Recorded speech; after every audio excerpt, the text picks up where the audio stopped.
মেয়ে বোনের সঙ্গে ভিডিও কলে দেখাচ্ছে যে ওর বাবার জন্মদিনে কেক কাটা, আর আমি এদিকে মুনিয়াকে বলছি ওই ভিডিও কলেই দেখ কেক কাটা, কেকটা কিন্তু আর তোর খাওয়া হবে না।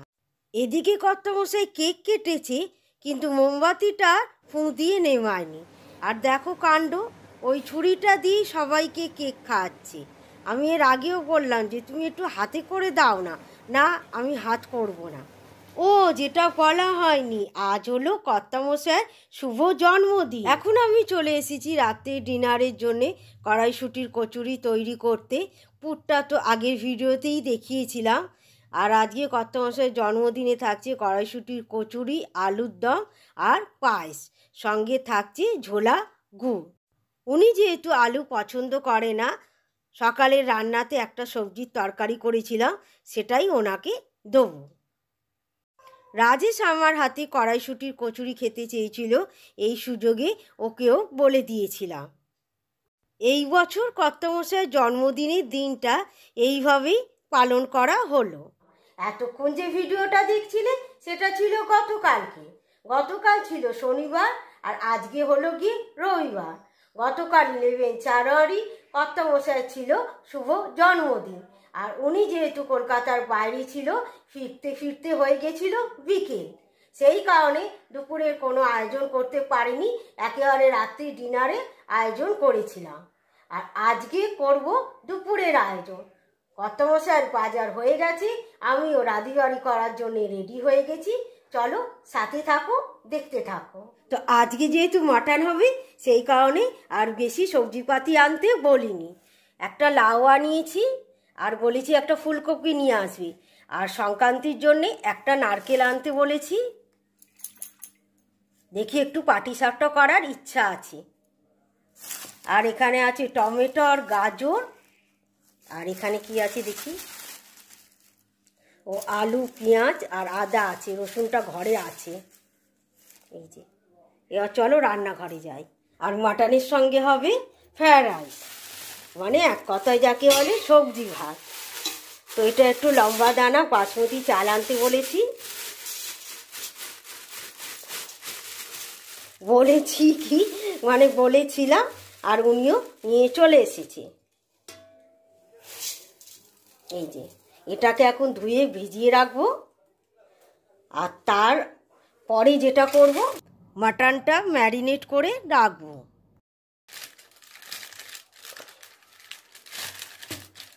না, এমন গিট দিয়েছে খোলার উপায় নেই, হবে না, দাঁড়াও।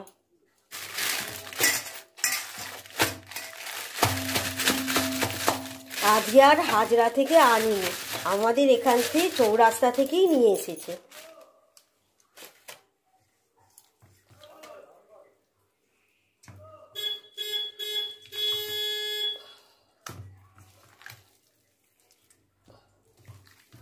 চলো আর পরে আসছি।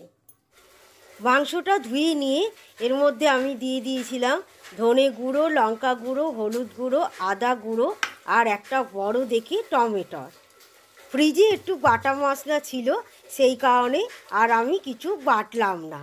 আর আমার শাশুড়ি মা এইভাবেই মাংস ম্যারিনেট করতেন, সেটা মাটন হোক বা চিকেন।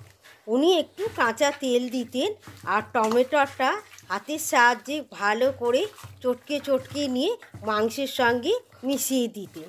তারপর বেশ অনেকক্ষণ ধরে তাকে চাপা দিয়ে রেখে দিতেন। এখন আমি ভাতটা বসিয়ে দিয়েছি, আর যে সবজিগুলো লাগবে সেগুলো ধুয়ে নিয়ে চলে এসেছি কাটতে। আর কর্তামশাইকে এদিকে দিয়েছি একটু রসুন আর পেঁয়াজটা ছাড়িয়ে দিতে, আর সঙ্গে দিয়েছি কিছু কড়াইশুঁটি। ছুরি দিয়ে মুন্ডুটা কাটছো? হয়ে যাচ্ছে তো কাজ, আবার কি?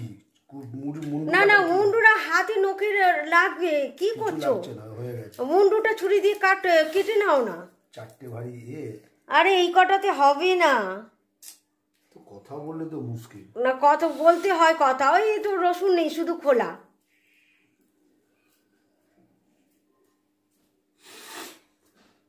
এই কটাতে হবে না, তার রসুন কোথায়? দিচ্ছি, রসুন দিচ্ছি। কি করছো? এই ছুরি দিয়ে মুন্ডুটা হাতে হয়ে গেছে তো, কেন বিরক্ত করছো তুমি? আরে আঙুলের নখটায় লাগবে, এটা নিয়ম না, ছুরি দিয়ে মুখটা কেটে নিলেই ঝট করে হয়ে যাবে। আর একটু ভিজিয়ে দিলে তো আরো ভালো হতো। দেখো ওইটাই কি আছে, ওদিকটা কি আছে, হয়ে গেছে এইটাই কি আছে। ছোট ছোট ছোট ছোট পিস। তোমার তো পেঁয়াজ কাটতে গিয়ে চোখের জল নাকের জল হয়ে গেল। কি গো, কি করব, পেঁয়াজগুলো তো ঝাঁঝ আছে, তাই চোখের জল নাকের জল হয়ে যাচ্ছে। আমার শাশুড়ি মা 2 ছেলের জন্মদিন দিতেন মাস ধরে। যখন উনি জন্মদিন দিতে পারতেন তখন ছেলেদের বলে দিতেন যে আজকে তোমার জন্মদিন দেবো, বাড়ি থেকো। যখন উনি অসুস্থতার জন্যে একেবারেই রান্নাবান্না ছেড়ে দিয়েছিলেন তখন ফোন করে বলতো, বৌমা পৌষ মাস পড়েছে, বড় ছেলেকে একটুখানি পায়েস করে দিও। এই দেখো তোমাদের সঙ্গে কথা বলতে বলতে অনেকটা কাজ এগিয়ে গেছে। সবজিগুলো সব ভেজে তুলে নিয়েছি। এবার কড়ার মধ্যে দিয়ে দেবো 2 চামচ ঘি। ঘিটা গরম করে নিয়ে এবার কাজু কিশমিশ আর গোটা গরম মশলা একসঙ্গে ঘিয়ের মধ্যে দিয়ে ভেজে নেব। আমি যে পদ্ধতিতে এটা রান্না করি, আমি কিন্তু ফ্রায়েড রাইস বলি না, বলি সবজি ভাতই। কারণ হলো আমি ভাতের চাল দিয়ে এইটা বেশি করি, আর ফ্রায়েড রাইসের চাল দিয়ে খুব একটা হয় না। যেহেতু আজকে মাটন হয়েছে বলে সেই কারণে এই চালটা আনানো হয়েছে। আর এখন শীতকালের এত সুন্দর সুন্দর সবজি, বিনস, গাজর, কড়াইশুঁটি, ফুলকপি, ক্যাপসিকাম, তার সঙ্গে একটুখানি গাজর আর কিশমিশ, গোটা গরম মশলা দিলে সুন্দর রান্না হয়ে যায়। ভাতের মধ্যে প্রথমে দিয়ে দিলাম পরিমাণ মতো নুন, তারপর দিলাম 2 চামচ চিনি। এরপর ভেজে রাখা কাজু কিশমিশটা চারিদিকে ছড়িয়ে দেবো ঘিয়ের সঙ্গে। তারপর দিয়ে দেবো ভেজে রাখা সবজিগুলো দিয়ে এবার ভাতের চাপাটা ডেচকির মধ্যে বসিয়ে নিয়ে 2 হাত দিয়ে ভালো করে ঝাঁকিয়ে নিয়ে আস্তে আস্তে করে সব কিছু মিশিয়ে নিলেই আমার হয়ে যাবে সবজি ভাত রেডি।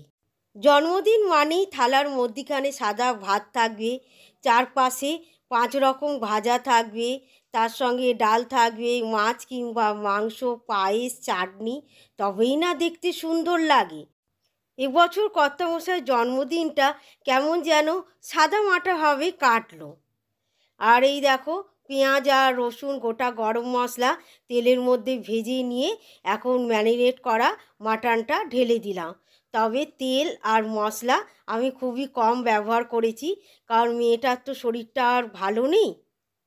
যেহেতু কর্তামশাই ট্যুরের চাকরি, জন্মদিনটা শনিবার পড়েছে বলে কলকাতায় থাকতে পারছেন, আর সপ্তাহের মধ্যিখানে পড়লে তো কথাই নেই, কোনোভাবেই থাকতে পারতো না।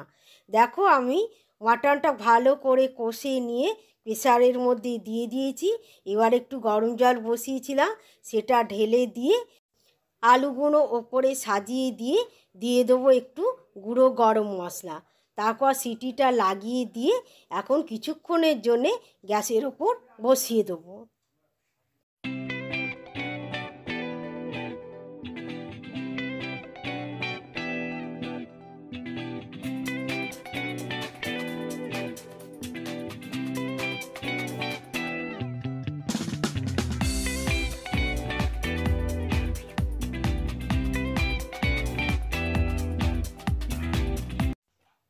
আমাদের 3 জনে খাবার বেড়ে একেবারে সাজিয়ে নিয়েছি, সঙ্গে একটু স্যালাড করে নিয়েছি, আর একটু চাটনি হলে ভালো হতো, তবে সেটা আর হয়ে উঠলো না।